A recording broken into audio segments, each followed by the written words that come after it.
Demək, mən sizə bir söhbət eləyim. Allah rəhmət eləsin. Hacı Ağaxan əmini yenə görürsünüz, yəni ki, elə insanlar həmişə yada düşür. Allah Məhəmməd Bağırda rəhmət eləsin. Bu iki şəxs bizim kəndə demək olar heç biz onları buradan ayırmırdıq. Yəni onlar da rəhmətliklər kəndi elə tanıyırdılar ki, böyüklü kiçikli. İnan elə baxsaydın elə bilərdin ki, Maşdağılıdılar. Demək, bir dəfə Allah rəhmət eləsin, Kərbəla Balıkərim vardı, Pişağılı. Klarnet ustası, ansambl var. Çox gözəl insandı. Xeyrə şərə yaranan adamdı. Pişağılı idi, amma inandırım sizi ki, o kənddə olanda heç kim bilə bilməzdi ki, o Pişağı kəndi. O elə bilərdi də Maşdağılıdır. Həmişə də xeyrə şərə iştirak eləyirdi. Demək, bir günləri kənddə bir ağsaqqal Kərbəla Balıkərimə toy yazdırır. İyul ayına belə deyək. Belə olur ki, o da həmin ağsaqqal deyir ki, Balıkərim öz Hacı Ağaxan da mütləq toya yazdığı günə iştirak eləsin, deyir baş üstə. Belə olur, bu toya bir ay, 2 ay qalmış. Balıkərim dünyasını dəyişdir Kəbləyi. Hacı Ağaxan da indi toyu var, yazdırıb. Gəlir kəndə, bilmirəm hardadır. Sən insanın böyüklüyünə bax.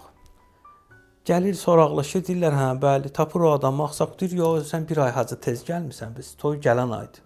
Bu da nə danışırsan, mən gələn ay biz Şurabatda toy yazdırmışam filan.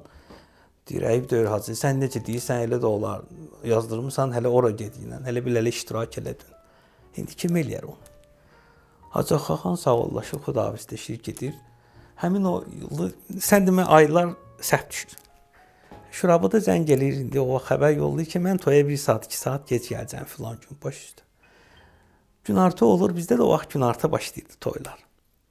Günorta olur, gəlir həmin bu Hacı gilə toya, ağsaqqal gilə, da indi toy aparmayacaq, Şurabada gedəcək. Görürlər Hacını, Ağaxan əmini. Tez deyir, yox, mən bir burada olmaz hələ şey. 1 saat, 2 saat oturub, çay içib, çörək yeyib, geçəcəm Şurabada toyum var. Mən elə belə qonaq kimi gəlir, dəstəsi ilə oturur, çayını içir, çörəyini yeyir, pulunu salır toya. Nə var? Yəni ki, hörmətə bax sən, insanlığa bax. Sənətkarın sənətindən qabaq onun insanlığı olmalıdır. Hər adamın nəsib olmur o. Yəni ki, həm onda hər şey olsun. Xanəndədə dəf çalmaq olsun, şeir, qəzəl, gözəl bazısı çox olsun. İnsanlarla münasibət olsun. Hamısı, hər şey, hamısında olmur. Nəinki xanəndədə. Yəni ki, qeyri-xanəndə, ümumiyyətlə sənətkarı nəzərdə tuturam. Sonra demək, rəhmətli bu toydan çıxır, gedir Şurabada toy aparmağa. Belə hadisələr çox olur. Yəni, Allah o sənətkarlara rəhmət eləsin ki, indi də var maşallah, az deyirlər, gözəl sənətkarlarımız, onların yolunu davam etdirənlər. Allah canlarını sağ eləsin. Mən bir deməyəcəm, amma ki, gərək günah olar deməsəm, indi də var. Məmməd var maşallah, Hüseyin var, gözəl xanəndələrimiz, Məzahir var, ehtiram var. Mən yəni Bakı məktəbindən danışdığım üçün ancaq bu Bakı məktəbinin xanəndələrindən danışacağam. Yəni o birilərinin də adını çəkməsəm inciməsinlər. Amma hal-hazırda da var, həmin Fərid var maşallah, Seyran var, gözəl Bakı məktəbi. Allah Həcaqil əmiyə can sağlığı versin. Onu xüsusilə onun adını çəkməsəm olmaz. Həcaqil əmi hal-hazırda sənət aləmində öz sözünü demiş, dəstxətdə olan Bakı Muğam məktəbində böyük rolu olan bir ustaddır. Allah ona can sağlığı versin. Allah qalan sənətkarlarımız Firuz əmi, Mir Nazim dayı, Allah can sağlığı versin. İsmail var. Hal-hazırda onların da yolunu davam etdirənlər var. Bizim kənddə Elnurla Salih qardaşları var. Biri tar çalır, biri keman. Gözəl sənətkardılar.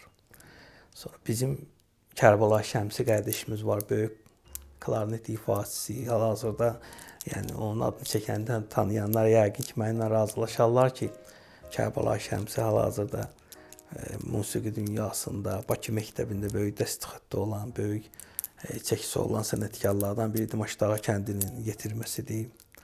Biz onların, bizdə də böyük kənddə nəsillər var, tayfalar var. Cürbəcür, yəni onların da hərisinin bir özlərinin adları var.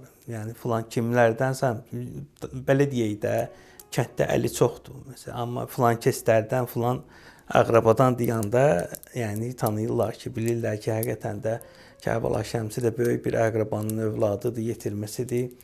Allah atasına can sağlığı versin. Doğrudan da layiqli şəkildə hal-hazırda ona miras olan, hal-hazırda miras qalan köhnə sənətkarlardan, ustadlardan qalan mirası həqiqətən də o çox gözəl yerinə yetirir, sağ olsun.